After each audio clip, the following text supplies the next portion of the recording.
Hi, Alan here from RVAcrossAmerica.net, and it's kind of a chilly and foggy morning out here. It's only September 12th, but we've already had two frosts, and I'm loving it. Anyway, this is related to my Lake Cascade post, so you're going to find this at RVAcrossAmerica.net/Lake Cascade.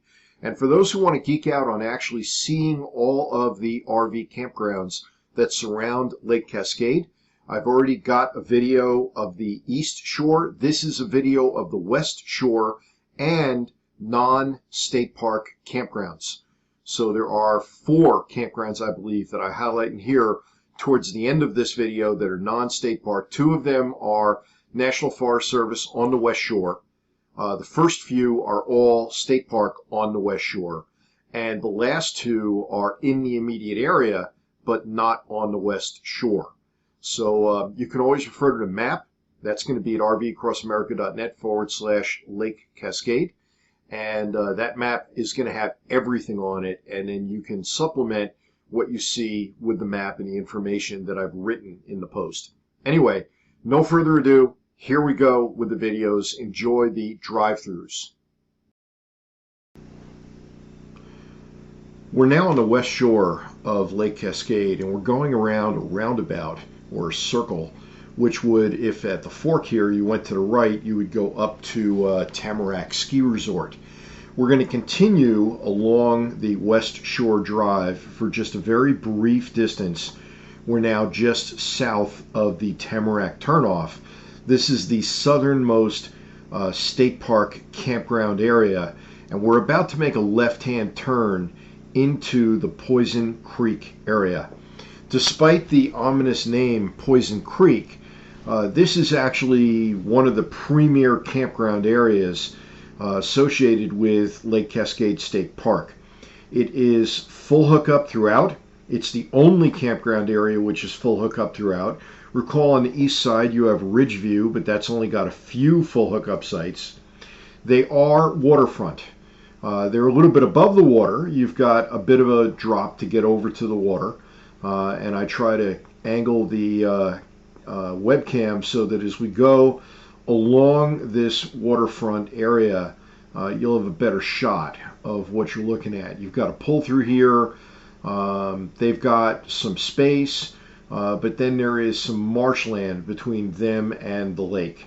That may change depending on the season. This video was shot just before Labor Day. And the lake level is down a little bit in early September relative to May, June, and July. Again, continuing to work along the lakefront loop, part of the loop. There is a continuing loop that would go away from the lakefront, but I'm showing you the lakefront. You've got some back-end sites here.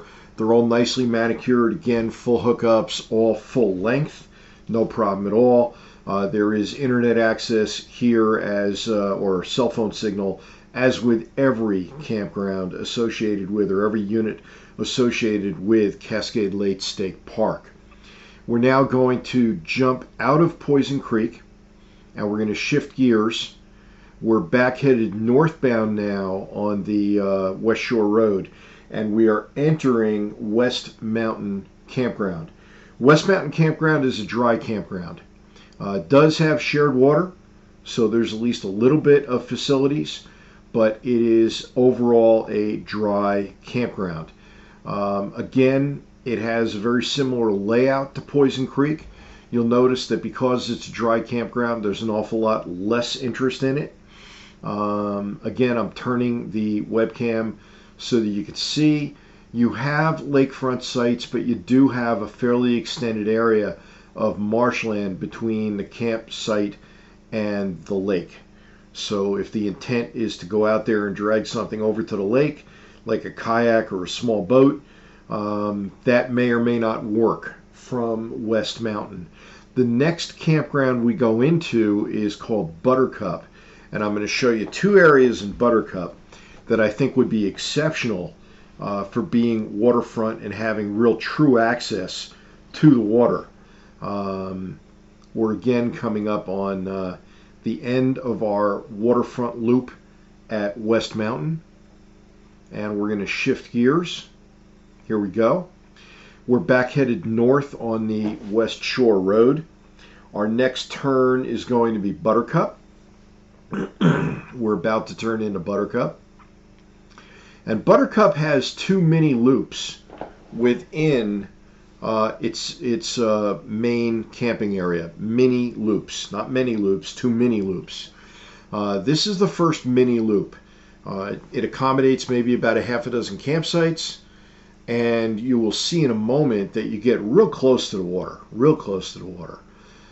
It's a nice area, big. Buttercup is again dry. So you've got shared water, you have no electric. That's again the case, of course, with West Mountain, no electric. But you've got some campers here. They're very close to the water. We're going to continue now into the main camping area, or the main road within Buttercup itself. And there's the campground host. This area where you see sites on your right hand side, just as with West Mountain, you're going to have some marshland that you'd have to get through in order to get to the water. There are pathways, but again, if you're dragging a boat or a kayak, I'm not sure that that's optimal. When we get to the end of this straight run, you're going to see that there's another mini loop coming up on it. And particularly where that red vehicle is, you are close to the water. You have a site which has excellent access and egress to the water. And again, all of these campgrounds, as I turn, have a section which is away from the water. We're not going to focus on that. Those are all back-in sites in every one of these campgrounds, pretty much. A couple of pull-throughs scattered about. And we're going to shift gears. We're now headed for Huckleberry.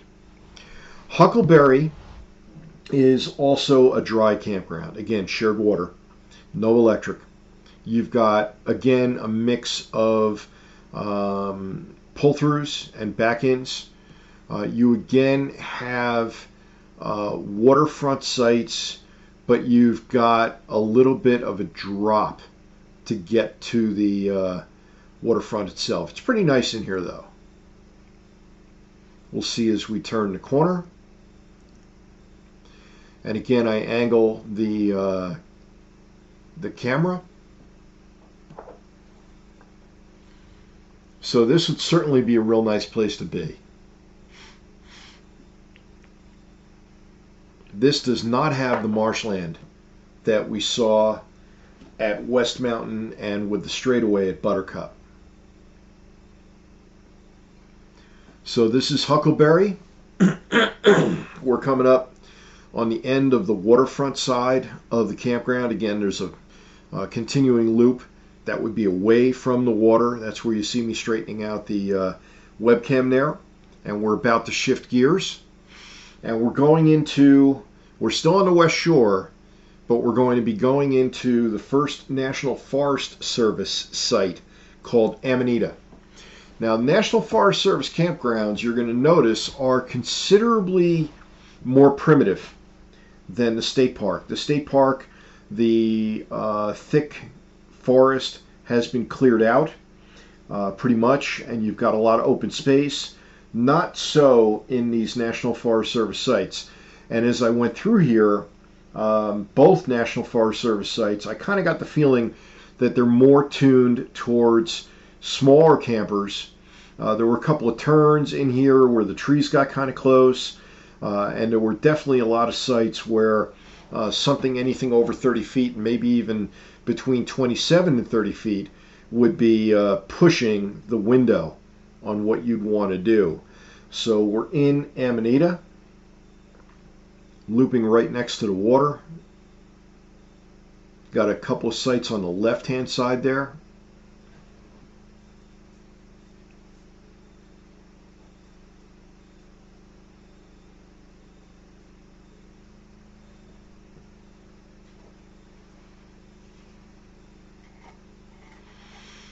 And again, within the main post, you have links that will take you to where you can get more information on these national park sites.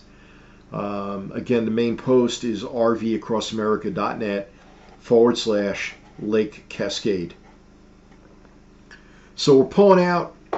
We've just completed Amanita. We're about to turn into Rainbow Point. Rainbow Point, I think, is a little bit more amenable to larger campers. At least the turn is not quite as abrupt when you get in. However, Rainbow Point also, when you get into the camping area, tends to be a little tight and tends to, I think, lend itself towards smaller campers. This first part of Rainbow Point, as we head in, there is a boat ramp up here, so it's an open parking lot, and then we're going to loop through the actual campground area of Rainbow Point. So we're looping through the parking lot area. Nice and open, easy to turn around a camper or a boat, trailer. And in a moment we're going to make a right-hand turn and go in to where the actual camping area is. Here we go.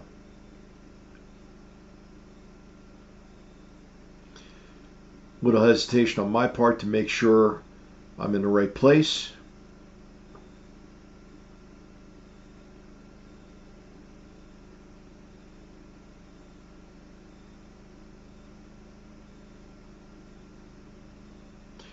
And as you can see in here, it really is quite rustic. Most of the sites are back in. There is supposedly water in both Amanita and Rainbow Point. I didn't locate the hydrants, but I do not think that they're anywhere near as plentiful as the hydrants that you find in the state park areas that otherwise have nothing else in the way of facilities. In other words, no sewer, no electric, and certainly no water for each site. But the hydrants in the state park are fairly well distributed, whereas the hydrants in National Forest Service area, I believe, are fairly limited. This one, I think, might have just 2 hydrants for the entire campground. And again, you've got some trees that are pretty close here. If you're pulling a large camper, that might be an interesting experience trying to get through that area. We're about to pull out and head north on the Lakeshore Road, the West Shore Road, and then we'll be heading east on Roseberry back towards the town of Donnelly. But before we get there, we are turning right. You can see a campground on your left as we turn. It's got some townhomes also being built, cabins if you will. That campground is Mountain View Campground. It's marked on the map that I have at rvcrossamerica.net/Lake Cascade. It is a private campground. They get $35 a night. They do have, they're open all winter. They have a $395 monthly rate right now, plus electric. Their winter rate they weren't so sure about. But being a private campground, you do get full hookups. We're going down Dawn Drive, and not far. This is the Donnelly City, quote-unquote city campground. Donnelly is a town of 138 people, so says the sign as you enter. This campground is 100% dry. We're coming in an area that is somewhat improved. It's got a relatively modern pit toilet area here. You've got a handicap site that's got a concrete pad leading all the way over to the bathroom. You have a couple of sites on your right where you see the campers. There's one right in front of you.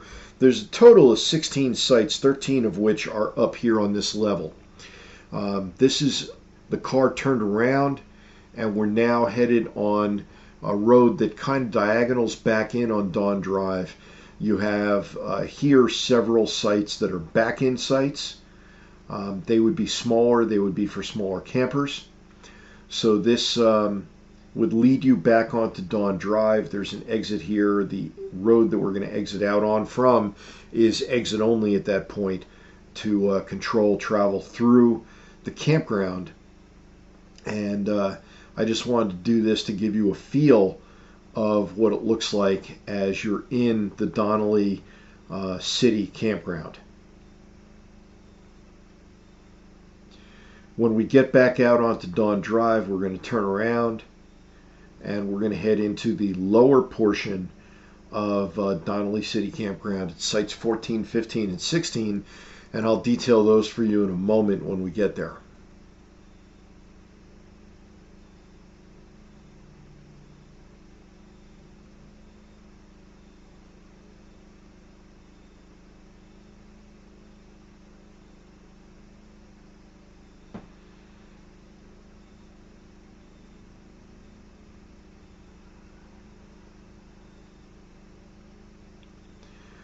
So this is facing north. We're about to turn around and head south.